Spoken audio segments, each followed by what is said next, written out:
Y hablando de servicio y hablando de recompensas, vamos a ir a Lucas, capítulo 19. Y vamos a ver la última parábola que Jesús cuenta antes de entrar a Jerusalén por última vez. En esa semana entró y salió porque había muchas cosas funcionaban por fuera de las murallas de la ciudad, pero en esa llegada final a Jerusalén, en esa semana final, antes de que fuera traicionado y antes de que fuera entregado para ser asesinado, para ser crucificado. Y vamos a ver algunas cosas muy significativas de esta parábola. De ahí del versículo 11, luego de la historia de Jesús y Zaqueo que vimos el domingo pasado, hasta el versículo 27. Dice ahí en Lucas 19:11, dice: la multitud escuchaba todo lo que Jesús decía y como ya se acercaba a Jerusalén, les contó una historia para corregir la idea de que el reino de Dios comenzaría de inmediato. Les dijo: un hombre de la nobleza fue llamado a un país lejano para ser coronado rey y luego regresar. Antes de partir, reunió a 10 de sus siervos y dividió entre ellos 5 kilos de plata, diciéndoles: inviertan esto por mí mientras estoy de viaje. Pero sus súbditos lo odiaban y enviaron una delegación tras él a decir: no queremos que él sea nuestro rey. Después de que lo coronaron rey, volvió y llamó a los siervos a quienes les había dado el dinero. Quería saber qué ganancias habían tenido. Y el primer siervo le informó: amo, invertí su dinero y multipliqué 10 veces el monto inicial. Bien hecho, exclamó el rey. Eres un buen siervo. Has sido fiel con lo poco que te confié. Así que como recompensa serás gobernador de 10 ciudades. El siguiente siervo informó: amo, invertí su dinero y multipliqué 5 veces el monto original. Bien hecho, exclamó el rey. Serás gobernador de 5 ciudades. Pero el tercer siervo trajo solo la suma original y dijo: amo, escondí su dinero para protegerlo. Tenía miedo porque usted es un hombre muy difícil de tratar. Toma todo lo que no es suyo y cosecha lo que no sembró. Siervo perverso, dijo el rey a gritos. Tus propias palabras te condenan. Si sabías que era un hombre duro, que tomo lo que no es mío y que cosecho lo que no sembré, ¿por qué no depositaste mi dinero en el banco? Al menos hubiera podido obtener algún interés de él. Luego, dirigiéndose a los otros que estaban cerca, el rey ordenó: quiten el dinero de este siervo y déselo al que tiene 5 kilos. Pero amo, le dijeron, ella tiene 5 kilos. Sí, respondió el rey, y a los que usan bien lo que se les dará aún más, pero los que no hacen nada se les quitará aún lo poco que tienen. En cuanto a estos enemigos míos que no querían que yo fuera su rey, tráiganlos y ejecútenlos aquí mismo en mi presencia. Así que una historia fuerte, una historia que Jesús cuenta, un poco conocida, en realidad la que más se conoce es una historia un poco diferente a esta, que a veces se la confunde como la misma, pero tienen algunas diferencias importantes. La parábola media parecida a esta, ¿cuál es la que más se suele conocer? La de los talentos, exactamente. Pero es importante que marquemos que hay algunas diferencias importantes. Jesús obviamente a veces, seguramente contó alguna de estas historias, quizá contó la misma historia en varios lugares, en varias ocasiones, pero con la de los talentos hay algunas diferencias que son importantes de notar. Cuando tenemos la parábola de los talentos en otro de los evangelios, primero se nos cuenta que lo dice ya estando en Jerusalén, esta fue antes de llegar, y además hay algunas diferencias importantes. Primero, de que en los talentos le daba talentos a cada una de las personas, que era una suma mucho mayor. O sea, alguno de ustedes quizás estaba leyendo ahí en la Reina Valera, va a ver que él dice que él distribuyó 10 minas y que era una medida que aparte a los 10 siervos les dio una cada una. En la otra parábola le dio diferentes montos a los diferentes siervos de los talentos, pero aparte cada talento era muchísimo más dinero. Entonces esta división en 10 de las minas Acá en realidad la NTV ya lo convierte por lo que se conoce, la época, la arqueología, la historia. Se sabe que más o menos esas 10 minas era equivalente a un monto de unos 5 kilos de plata. O sea que cada mina era, así como andamos con la matemática, un montón, medio kilo de plata, un montón igual. Equivalente más o menos, obviamente según el trabajo, según la profesión, lo que sea, pero a un salario de unos 3 meses cada mina que le entregó a esos 10 siervos. Entonces es interesante ya notar primero esta diferencia, es una de las más importantes, de que le dio el mismo monto, un monto menor al de la parábola de los talentos, pero le dio el mismo monto a cada uno. Ahí están todos en igualdad de condiciones, que ya es algo bastante diferente a la otra parábola de los talentos. Y lo otro es que la parábola de los talentos fue contada solamente a los discípulos, y esto también se refleja acá porque acá se lo contó también con la multitud presente, y por lo tanto Jesús también involucra a la multitud en la historia. Porque dice que tenía este grupo de los siervos, de los 10 siervos, pero además estaban los súbditos, que la diferencia de los siervos es que dice que este era de la nobleza, antes de ser coronado rey, pero los súbditos eran aquellos que eran ahí del pueblo, de la ciudad, de la zona, del territorio, que una vez que él fuera nombrado rey, pertenecerían a su reino, aunque antes no eran sus siervos. Dice que estas personas se habían opuesto a eso, y dice que enviaron detrás de él a una delegación. Así que bueno, también otra cosa interesante, por un lado reciben la misma cantidad cada uno, pero algo interesante también es en cuanto a lo que logran hacer después. En la parábola de los talentos, los que fueron fieles, la ganancia fue la misma, pero fue proporcional a lo que habían recibido originalmente. ¿Se acuerdan que los fieles habían duplicado? Que había recibido 5, le devolvió 10, el que había recibido 2, le devolvió 4. Pero acá en realidad hay una diferencia también en lo que devuelven. Todos reciben acá es al revés. Todos reciben lo mismo, pero lo que devuelven es distinto, es diferente. Así que bueno, también interesante tener, mientras avanzamos en esta historia, tener como esas diferencias con la otra parábola que creo que es la más conocida, la más nombrada, tenerlas ahí presentes. Yo creo que, una opinión personal, pero me preguntaba, ¿no? ¿Por qué una es tanto más conocida? Siempre hablamos de la parábola de los talentos y no hablamos de la parábola de la mina, ¿no? Mi impresión es algo también que es muy interesante con el tema de la parábola de los talentos, es que ¿cuántas veces cuando se habla de esta parábola de los talentos, enseguida se toma la palabra talento y habla, no, porque Dios le ha dado a cada uno de nosotros talentos, dones y talentos? Claro, lo tomamos literal. Se me acordaron que ahí que se refería a talentos, que era una forma de medir dinero, era un tipo de medida de posesión económica. Y nosotros enseguida hacemos el puente, como está el nombre ahí, no, que Dios nos ha dado dones y talentos, ¿no? Que son dos cosas diferentes. Entonces me parece que ahí queda como más resonando en las mentes y se ha hecho como más conocida. Pero esta es otra y tiene estas características diferentes que son importantes también a la hora de ver qué es lo que tiene que ver con nosotros y qué es lo que el Señor nos quiere decir. Así que, si vemos ahí en el versículo 11, también como en varias de las parábolas nos dice específicamente por qué es que Jesús contó la parábola. Entonces eso nos ayuda muchísimo también a saber cuál era el significado, para dónde quería ir Jesús con esto. Entonces dice ahí que lo hacía para corregir la idea de que el reino de Dios comenzaría de inmediato. ¿Por qué? Porque ella estaba camino a Jerusalén y estaba llegando.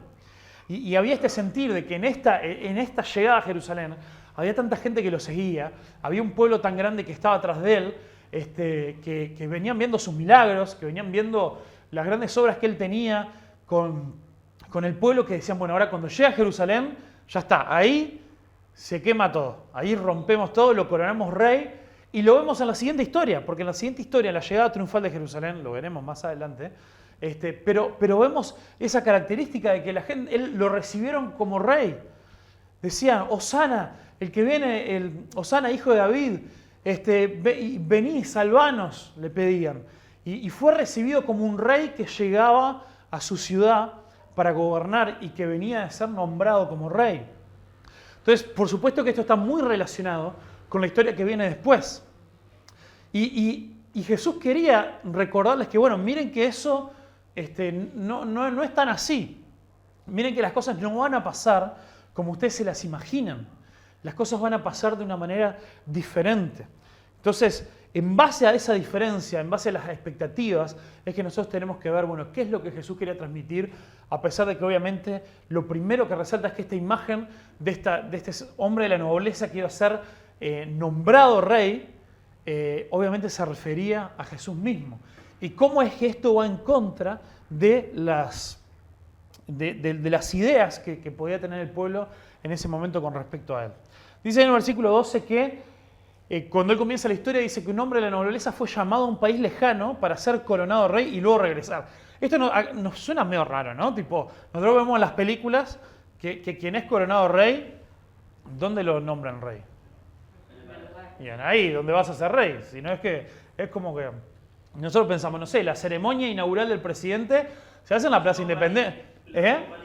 ¿Lo hacemos dónde? En París. Claro, en París, no, claro, en vez de la Plaza Independencia nos vamos a París o no sé, vamos a algún otro lado y vemos, y es como raro. Pero claro, esto es una referencia de algo que pasaba y es más, acababa de pasar algo muy similar unos años atrás, que incluso está registrado por historiadores de la época, de que quién era, hemos hablado miles de veces, quién gobernaba de verdad en ese lugar. No estoy hablando de la historia, no estoy hablando de la parábola, estoy hablando del momento histórico de Jesús. ¿Quiénes gobernaban? Los romanos. Bueno, de ustedes dijeron, alguien dijo Herodes y dijo los romanos. Y la respuesta es sí. ¿Por qué? Porque el imperio que estaba gobernando era Roma. Y Roma, el imperio romano era enorme, hasta el momento el más grande que había existido. Y obviamente en ese entonces que no es que el emperador se podía tomar un avión o un buque, lo que sí, llegar a cualquier parte del imperio en unas horas, era complicado. Entonces ellos realmente a veces tomaban, una de las formas que tenían para mantener la paz, para que más o menos el imperio se pueda mantener, era tomar a alguien del pueblo, que incluso tuviera como este linaje real, y decirte, mira, bueno, te vamos a nombrar rey, pero la aposta es que en realidad vas a ser un títere nuestro. Más te vale que hagas todo lo que nosotros te decimos, porque si no, apenas acerquemos el ejército, te pasamos por arriba. Entonces, si algún rey local se quería hacer el loco, podía hacerlo, pero le iba a durar poco porque iba a venir Roma y le iba a pasar por arriba. Y para que le quedara claro al pueblo de dónde venía la autoridad, ¿dónde se lo nombraba rey? ¿En Jerusalén? No, se lo nombraba rey en Roma. Los historiadores, Josefo, que muchos hemos escuchado que es un historiador judío muy conocido, él registra que unos años antes, uno de los hijos de Herodes el Grande, ahí les tiro un resumencito de historia, el Herodes el Grande fue aquel que gobernaba, que nosotros leemos en la historia de Jesús cuando nació, ¿se acuerdan que quería mandar a matar a todo el mundo, no? Ahora, el tipo tenía tanto ego que tiene 3 hijos y a todos los llama Herodes también, ¿no? Es como, muchos le ponen su nombre al primer hijo, el hijo mayor, no, le puso a todos. Y tenían diferentes, ¿no? Herodes Antipa, Herodes... y estos se los conoció como los tetrarcas. No sé si alguno ha escuchado esa historia. Bueno, hay uno de ellos que tengo por ahí, Herodes Arquelao, que es el menos conocido de los 3. El menos conocido seguramente por la gente era el que quería menos. Cuando se lo fue a hacer rey de esa zona que Roma le designó, fue a Roma. Y pasó lo mismo que Jesús contó en la parábola. La gente lo odiaba tanto que fue una delegación de judíos, se fueron hasta Roma, con todo lo que eso implicaba, a hacerle como una protesta al César y decirle, no lo queremos como rey. Eso no está en la Biblia, pero está ahí en la historia. Entonces Jesús seguramente, conociendo esta historia, lo incluyó ahí en la parábola como para que la gente se iluminaran ahí todas las ideas, ¿no? Y César, ¿qué le pasó? ¿Escuchó al pueblo? No, le dijo, acá el que mando soy yo le voy a poner al rey que yo quiera, así que arranquen para su casa. Y volvió y estuvo ahí gobernando, no le fue muy bien también la historia de la dinastía esa de Herodes, fue un desastre por donde se la vea, pero eso fue algo que había pasado. Entonces cuando Jesús cuenta eso, algo que para nosotros no suena tan raro, esta gente entendía clarito de a qué se refería y a qué, por más que él no dice Roma, dice un reinado, un lugar lejano, un país lejano, pero sabían a qué se refería. Sabía que era alguien que venía a reinar en nombre de aquel que reinaba sobre todas las cosas. Y aquel cuya autoridad, este rey que iba a ser nombrado, la autoridad de él era derivada de aquel que gobernaba sobre todo el mundo. Porque para ellos el imperio romano era todo el mundo. La gente no tenía muy claro en ese entonces dónde terminaba el mundo, hasta dónde vos podías seguir, y para ellos las noticias, no, mirá, hasta donde se termina el mundo, por ahí llegan los romanos. Lo conquistaron todo. Entonces, esto era algo fresco en la cabeza de la gente.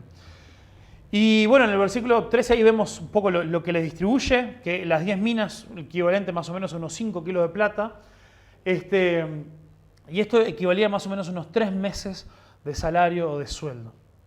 Y acá donde quiero que empecemos a pensar, porque acá hay diferencia entre aquellos que lo rechazan con aquellos que eran sus siervos, o por lo menos decían serlo.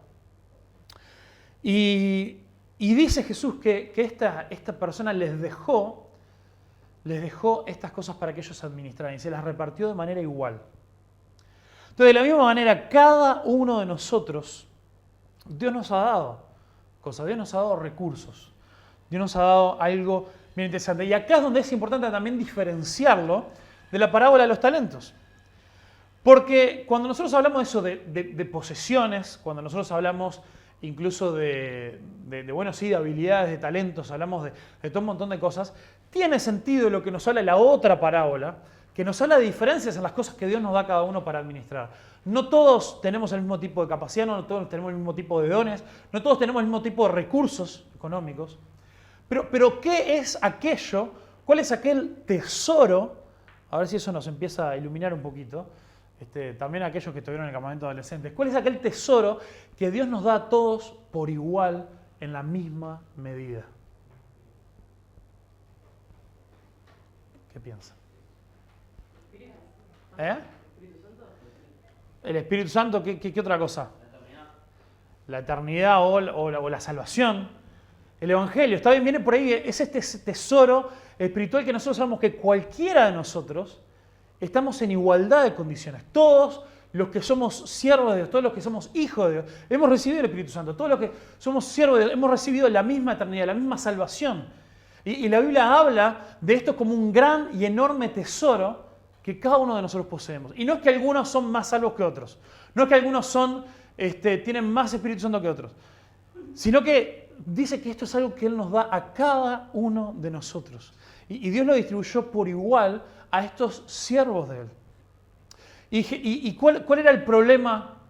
¿Cuál era la tensión que Jesús quería resolver? Esta gente estaba esperando que Él, al llegar a Jerusalén, convocara a esa multitud, le dijera, bueno, ahora vamos a tomar control, nos vamos a apoderar de Jerusalén. Y él le dice, primero le deja algo bien en claro. Bueno, en realidad, yo les voy a dejar algo muy valioso, pero me estoy por ir. Me estoy por ir a un lugar muy lejano justamente para ser coronado rey. Y bueno, y hay muchas formas en las que nosotros podemos ver o interpretar o entender la coronación de Jesús. La coronación de Jesús como rey, podríamos decir que comienza en la cruz mismo. Literalmente cuando ponen sobre él la corona de espinas es un símbolo tremendo, como a través de su sufrimiento y su muerte, él es colocado y él incluso es levantado. Todas las imágenes de la crucifixión que vamos a llegar nos hablan una y otra vez de Jesús como ese rey completamente al revés, un rey a la manera del reino de Dios. Pero al mismo tiempo, después también cuando él muere y resucita, después a sus discípulos les dice, o ya le venía diciendo desde antes, que era necesario que él se fuera, que él iba a ir al Padre, él iba a ir a sentarse a la diestra del trono de Dios, para desde ahí gobernar y ejercer su autoridad. En Mateo 28, al final, cuando él le da la gran comisión a sus discípulos, ella había muerto y había resucitado, y estaba a punto de decirse, lo último que les dice, y dice, toda autoridad me es dada en el cielo y en la tierra. Dice, ¿cómo Jesús? Pero te estás yendo, no entiendo, nos vamos a quedar solos. ¿Y qué va a pasar? Dice, toda autoridad me es dada en el cielo y en la tierra. Yo me voy a ir, pero el Espíritu Santo, el Consolador, va a venir con ustedes y le va a dar poder para ser mis testigos. Y yo voy a estar con ustedes todos los días hasta el fin del mundo. A pesar de que no esté con ustedes, voy a estar con ustedes.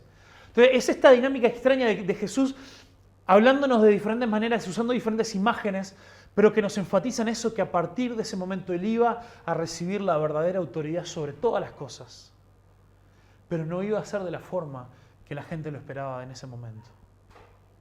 Entonces, Él entrega este regalo, entrega este gran tesoro.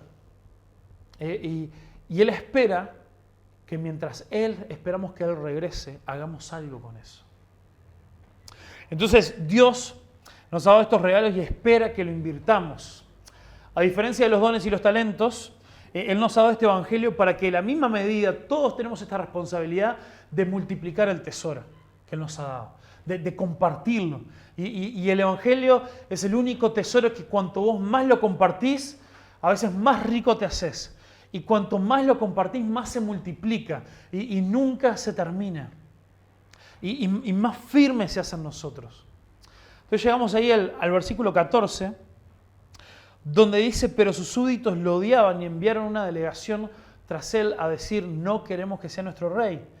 Ahora Jesús pone su atención en el resto, los que no eran sus siervos, los que no eran sus discípulos, los que no eran sus seguidores. Y principalmente aquellos que tenían esta gran confusión sobre cómo iba a funcionar el reino de Dios. Y frente a esta gran confusión, Él dice, bueno, las multitudes, ustedes, por más que quieran, están esperando que yo me convierta al rey ahora, por más que en un par de días cuando llegue a Jerusalén van a andar tirando las palmas y las túnicas sobre el piso para que pase y van a pedir que sea coronado rey, en realidad ustedes no quieren que yo los gobierne, ustedes no quieren ser mis súbditos, porque no quieren todo lo que eso implica. Van a estar reclamando y van a estar diciendo una y otra vez, no queremos que sea nuestro rey. Y esto hace un eco impresionante a esto de enviar una delegación de gente pidiendo, no queremos que sea nuestro rey, a como solamente unos días después la misma multitud que lo acompañó y que le dio la bienvenida a Jerusalén, iba a estar ante Pilato diciéndole, crucifícale, crucifícale. Se iban a dar vueltas completamente y lo iban a rechazar de la peor manera. Entonces, ahora empezamos a ver qué es lo que pasa también a su regreso. Y en el versículo 16 y el 18 tenemos la respuesta de los dos siervos que hicieron algo con ese tesoro, con ese dinero que les dejó. Y hay algo que repiten los dos, independientemente de lo que produjeron. Impresionante, uno multiplicó algo por 10. Imagínate que te ofrezca ese tipo de inversión. Te dice, mirá, creo que los únicos que experimentaron algo parecido son aquellos que invirtieron medio temprano en las criptomonedas, ahí, que pusieron un poco de plata y de repente se multiplicó por 100 ese dinero. Pero después, en otras cosas, vos vas a poner, no sé, dinero ahí en una caja de ahorro. No, mirá, una tasa impresionante. Dice, tenemos el 3,4% anual. Digo, sí, ¿y eso cuánto es? No, son como 3 pesos por día, más o menos, como mucho. Y es impresionante que ellos hayan podido tomar este dinero que él dejó y lo hayan multiplicado por 10. Y el otro lo multiplicó por 5. Pero ellos responden de la misma manera, independientemente de cuánto produjeron. Y lo primero que dicen cuando nosotros hablamos del servicio, cuando nosotros hablamos del tesoro del evangelio que Dios nos ha dejado, y la forma en la que nosotros lo compartimos y en la forma en la que Dios multiplica eso, ambos dijeron en el 16 y en el 18, dijeron, amo, invertí tu dinero. Y es algo tan sencillo, pero es algo tan crucial para nosotros, tan importante. Al momento de nuestro servicio, al momento con cada una de las cosas que nosotros tenemos, pero también con el mensaje del Evangelio, entender que nada de lo que nosotros tenemos es nuestro. Y yo imagino, esto no es que se fue unos días y a la semana siguiente volvió. Dice que se fue a un país muy lejano. Demoró mucho tiempo. Quizá, incluso por todo el tiempo que demoró, es que le fue posible multiplicar por 10 a este primer siervo y al otro por 5 eso que le dejó. Porque se fue un largo tiempo. Fue un viaje, fue una larga estadía y fue un largo regreso. Y a veces puede pasar que cuando nosotros tenemos algo, por más que cuando se nos es dado, tenemos claro que eso le pertenece a Dios, cuando eso se empieza a multiplicar, cuando eso empieza a dar fruto, cuando eso empezamos a adquirir más y a recibirlo en nuestras manos, muy rápido muchas veces podemos llegar, nos podemos empezar a confundir y a equivocar y terminar a veces tomando como que esas cosas nos pertenecen. Y esto pasa con otro tipo de tesoros, ni que hablar lo fácil que eso pasa con el dinero, con nuestros recursos. Sí, Dios, gracias porque me diste un trabajo, y qué pronto olvidamos eso y empezamos a manejarlo y administrarlo de la forma que a mí se me antoja.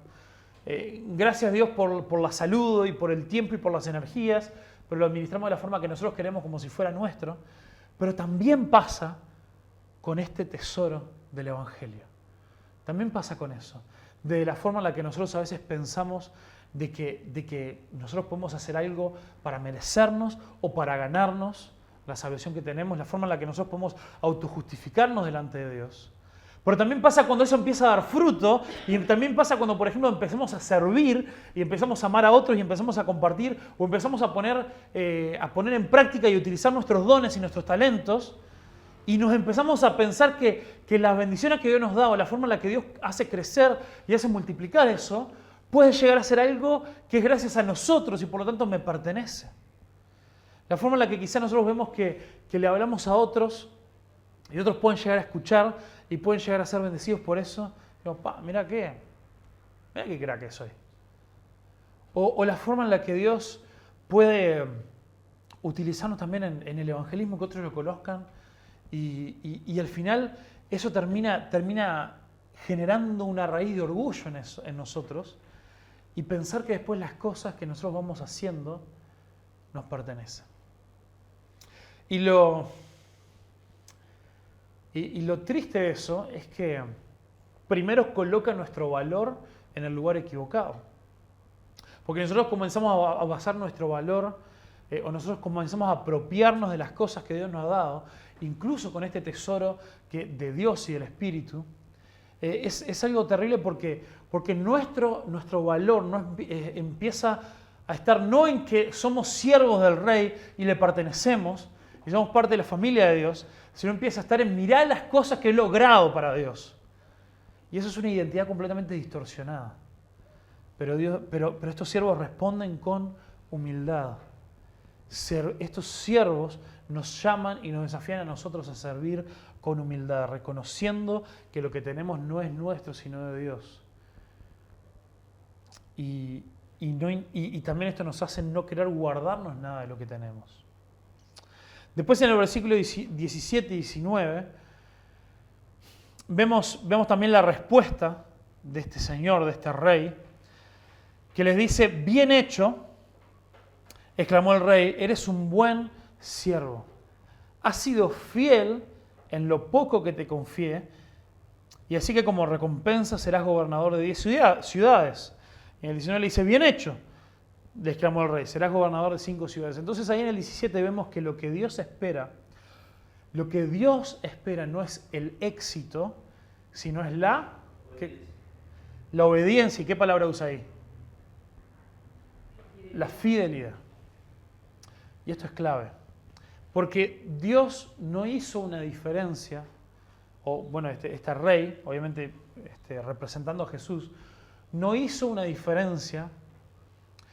No le llamó a uno, vos sos el más fiel, o vos sos el más bueno, o vos sos el mejor, sino que a los dos le dijo, bien hecho, siervo fiel.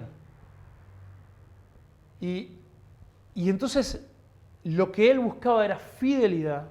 No le reclamó a uno, pero vos solamente multiplicaste por 5 cuando el otro multiplicó por 10.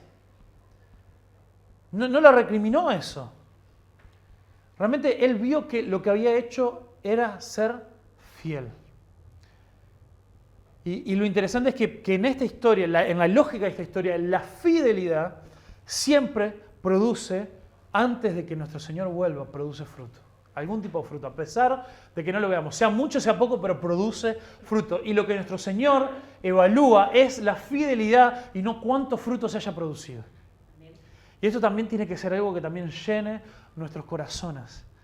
Y decir, lo que Dios requiere de mí no es un éxito bajo mis propios estándares, no es un éxito bajo el estándar de lo que otros piensen de mí o miren de afuera, sino es mi fidelidad y el entender que a lo que yo recibí no es mío. Entonces podemos ir, invertirlo y reproducirlo y trabajar muy arduamente sabiendo de que Dios ve el corazón de la fidelidad. y que de cuánto se va a producir es de lo que Él se encarga. Lo tercero que vemos, bueno, lo segundo, de la manera resumida ahí se los digo, Dios no espera éxito, sino fidelidad. El éxito, si lo hay o si no lo hay, lo da Él. Lo que ponemos nosotros es la fidelidad. Fidelidad. Y después esos mismos versículos nos hablan de la recompensa, de lo que hace este rey con estos siervos que fueron fieles. Entonces, ¿qué es lo que hace? Dice, la recompensa a la fidelidad, que en este caso, ¿no? Separémoslo de la otra parábola que es la que tenemos ahí como más. En este caso, ¿les da más dinero? No. Es algo muy extraño, o sea, de repente volvió como rey ya, ¿no? Entonces ya no se trataba de su hacienda, de su estado, de sus tierras, sino que ahora era rey sobre todo el país. Y lo que les dio es, primero le dio 10 ciudades a cargo y el otro le dio 5 ciudades a cargo. Y yo digo, bueno, señor, no sé si agradecerte o... No les dio unas vacaciones, le dijo, mira, por todo el dinero que vos generaste, ¿sabes qué? Ahora tomate unas buenas vacaciones, andate a descansar, andate ahí a la orilla del mar Mediterráneo, tomate una caipirinha. Y no, le dijo, toma, más trabajo para vos. Y cuanto más pudiste producir, y ahí sí entra la producción, ahí sí entra la cantidad de lo que produciste, en base a eso es la responsabilidad que te voy a dar. Entonces lo que le dio fue, la recompensa a su trabajo fue más trabajo. Y eso también es muy interesante, porque por supuesto que es Dios quien da esa multiplicación, quien da ese crecimiento, quien da ese fruto, pero también a veces a quienes Dios más le otorga, que también es parte de ese regalo de Dios, también implica una mayor responsabilidad, un mayor desafío.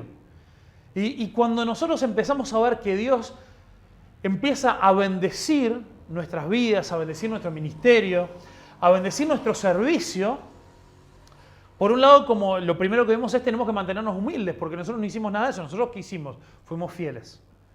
Quien da el resultado es Dios. Pero también tenemos que llenarnos de un cierto temor reverente, porque entendemos de que a medida Dios nos va dando fruto, Él va aumentando también nuestra responsabilidad. Entonces, a medida Dios nos va bendiciendo, a medida Dios nos va haciendo incluso referente a otras personas, Dios nos coloca quizá en lugares de influencia, de liderazgo, lo que sea, más tenemos que temer nosotros por la tarea que tenemos por delante. Porque dice, como dice más adelante ahí también, a los que usan bien lo que se les dará aún más responsabilidad, más trabajo por hacer, más por delante. Y eso es una gran bendición, pero también tiene que llenarnos de ese temor reverente para ¿qué? Para poder seguir siendo fieles.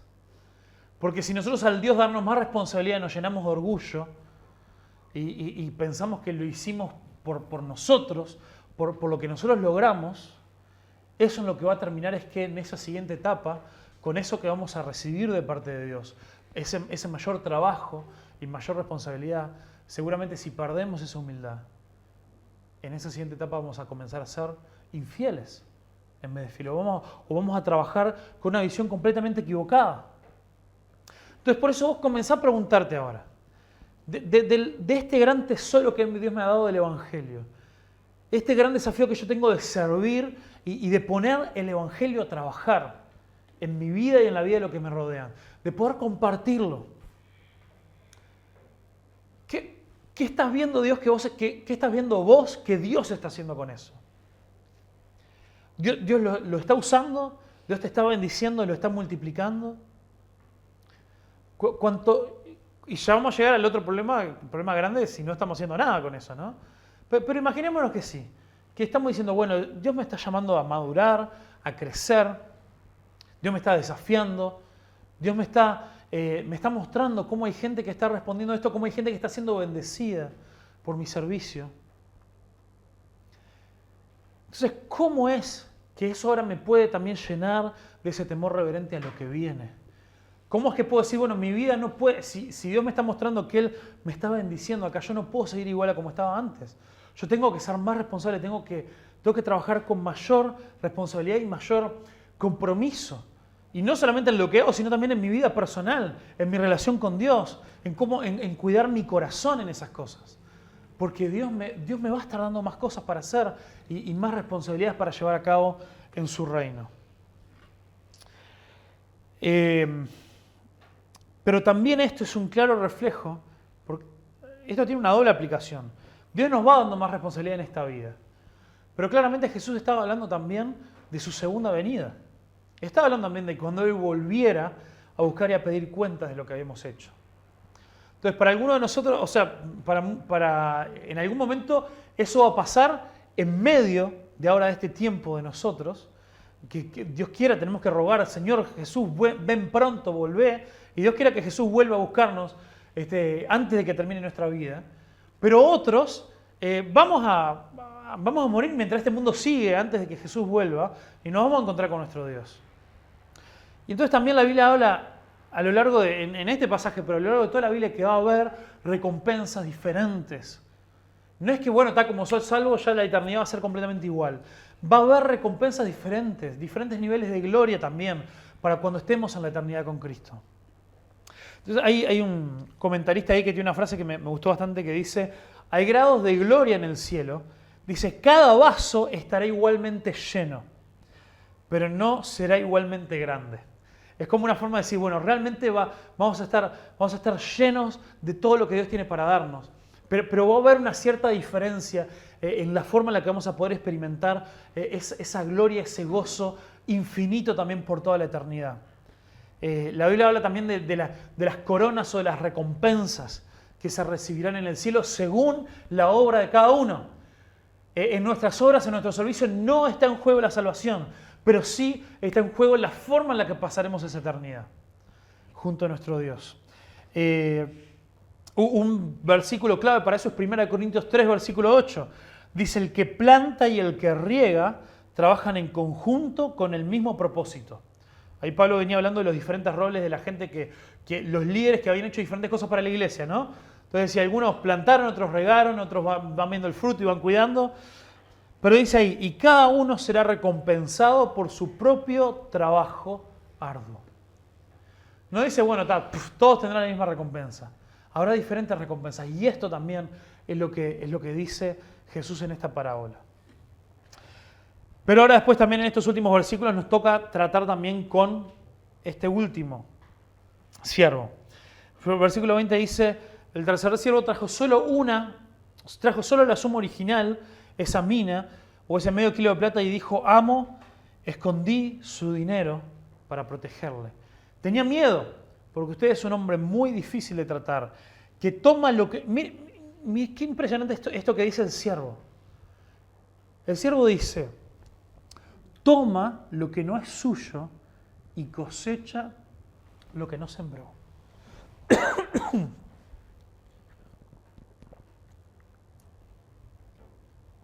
Pausa dramática ahí. Ahora, ¿no hay una diferencia increíble con los otros dos siervos? Me está diciendo, yo tuve miedo porque vos venís a buscar lo que no es tuyo. ¡Qué pedazo de un atrevido! Los otros dijeron, multipliqué tu tesoro, tu dinero. Y estos dijeron, vos venís a buscar lo que no es tuyo. Se les había olvidado a quién le pertenecía lo que ellos tenían. Y muchas veces nosotros también con este tesoro espiritual que hemos recibido, ¿cuántos actuamos de la misma manera? Y decimos, yo soy salvo, Dios me salvó y ya está. Y bueno, no sé, y ahora esperemos a ver que el Señor vuelva y ir para el cielo y ver qué pasa. Y no lo decimos con estas palabras, pero sí lo vivimos de esta manera, diciendo, bueno, ¿y por qué yo tengo que invertir mi vida en servicio, en amor, en predicarle a los demás, en contarles a otro de Cristo, en multiplicar este tesoro? Si yo mi futuro ya lo tengo asegurado. No lo decimos con esas palabras, pero ¿cuántos de nosotros vivimos de esa manera? Vivimos vidas egoístas. ¿Y por qué vivimos vidas egoístas? Porque nos apropiamos de eso que Dios nos dio y nos olvidamos que no nos pertenece y no es para que nos lo quedemos. Dice, venís a buscar lo que no es tuyo y a cosechar lo que no sembraste. Entonces lo terrible de eso es que dice, este es mi trabajo. Y si yo hubiera logrado algo de esto, sería mío y yo no estaba dispuesto a entregarte aquello que es mío. Y de esta manera hay tanta gente y a nosotros nos tiene que llenar de un terrible temor reverente, tanta gente que empieza a servir a Dios, son supuestos siervos de Dios, que empiezan a construir, incluso a hacer cosas y a establecer ministerios que los toman como de ellos propios. Y dicen, esto lo sembré y lo coseché yo, por lo tanto es mi fruto. Y de nuevo, estamos hablando de, esas son cosas que uno observa, la gente no lo dice de esa manera. La gente todo el tiempo dice, sí, gloria a Dios. Pero Jesús también ya lo advirtió en otros momentos, no todo el que me dice Señor, Señor, entrará en el reino de los cielos. Entonces, vemos acá que la desobediencia deforma la visión de este rey. O podríamos decir que una visión equivocada del rey también lleva a la desobediencia. Porque este hombre tenía una visión equivocada de cómo era este rey. Decía, vos venís a buscar lo que no es tuyo y venís a cosechar lo que vos no sembraste. Pero eso no era una conclusión correcta. Eso era algo completamente equivocado. Porque todo lo que él pudiera llegar a venir a buscar era de él. Imagínate que no sé, yo trabajo con la fotografía. Imagínate que yo no tuviera ningún equipo para trabajar. Y alguien me dice, no, mirá, tomá, te presto la cámara, te presto los flashes, te presto la tarjeta de memoria, las baterías, la mochila, los lentes, te presto todo, las luces, todo lo demás.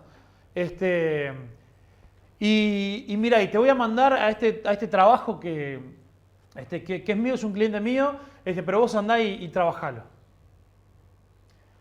Ahora, ¿podría esperar yo una recompensa por ir y trabajar con las cosas? Sí, podría. Pero, ¿qué pensaría la persona que me da todas esas cosas si yo realmente llego y le digo, no, mirá, al final hablé con la pareja ahí que se casaba y que le hice la foto de casamiento y todo, y les di mi número de cuenta para que me transfieran todo el pago a mí? ¿Cómo? Vos, pero esos eran clientes míos, yo te los di. Vos si no hubieras tenido mi cámara, mis luces, mi lente, mi todo, no hubieras hecho nada. Hubieras ido a sacar fotitos con el celular como hacen todos los invitados. No, pero ¿qué te pensás? Vos sos un jefe duro, ¿eh? Vos venís a buscar lo que no es tuyo y querés cobrar lo que no trabajaste. Una denuncia terminaría siendo, ¿no? Entonces, de la misma manera, la infidelidad, y esto es lo que, como Dios lo trata esto, es una actitud de infidelidad, también trae consecuencias. Esta visión equivocada del rey llevó a la infidelidad y la infidelidad trajo consecuencias. Y por último, dice ahí en versículo 27, en cuanto a los enemigos míos que no querían que yo fuera su rey, tráigalos y ejecútenlos aquí mismo en mi presencia. Entonces el rechazo al reino de Jesús es tomado seriamente. No es una cosa liviana rechazar a nuestro Dios. Pero somos llamados a que si nosotros decimos ser sus hijos, decir sus seguidores, tenemos que tomar lo que Él nos ha dado y ser fieles. Dios no nos hizo antes de que se fuera firmar un contrato que le íbamos a devolver 10, 15, 20, 30 veces más. Él lo que quiere es que seamos fieles y Él se va a encargar del resultado. Pero tenemos que ser fieles. Padre Celestial, te agradecemos, Señor, por tu bondad con nosotros. Te agradecemos por este gran tesoro que nos has dado, tan valioso, del Evangelio, de tu Espíritu, de tu mensaje, de la vida eterna que nos has dado, que ninguno de nosotros puede decir que en esto tiene ventaja sobre los demás. Todos hemos recibido, Señor, esta enorme y hermosa y preciosa bendición de tu parte. Padre, queremos serte fieles con ese tesoro que nos has dado. Queremos ser fieles, Señor. Queremos que nos hables, queremos que que nos guíes. Queremos dejar nuestras excusas atrás. Queremos tener una visión correcta de ti, Señor. Y entender que todo lo que tenemos, todo lo que somos, todo lo que hemos recibido es completamente tuyo. Y es nuestra responsabilidad compartir ese tesoro. Compartir con otros y decirles, mirá cómo Dios ha cambiado y ha transformado mi vida. Conoce a Jesús. Déjame que te cuente las grandes maravillas que Él ha hecho y cómo está cambiando mi corazón y quiere cambiar el tuyo. Que podamos servir con todo nuestro tiempo, con todas nuestras energías, con todos nuestros dones y talentos, que podamos poner toda nuestra vida y todo nuestro ser a tus pies, entendiendo que nada de lo que tenemos es nuestro. Todo proviene de ti. Y vos querés buscar una cosecha, pero que no es nuestra, es tuya, Señor. Y con más razón nos corresponde, Señor, ser fieles y buscarte y entregarte, Señor, todo lo que a ti te corresponde. Gracias, Jesús. En el poderoso nombre, Señor, tuyo y tu Hijo, Señor. Te amamos, te alabamos y queremos ser desafiados a obedecerte en todo lo que hagamos, en todas las decisiones de nuestra vida, en todas nuestras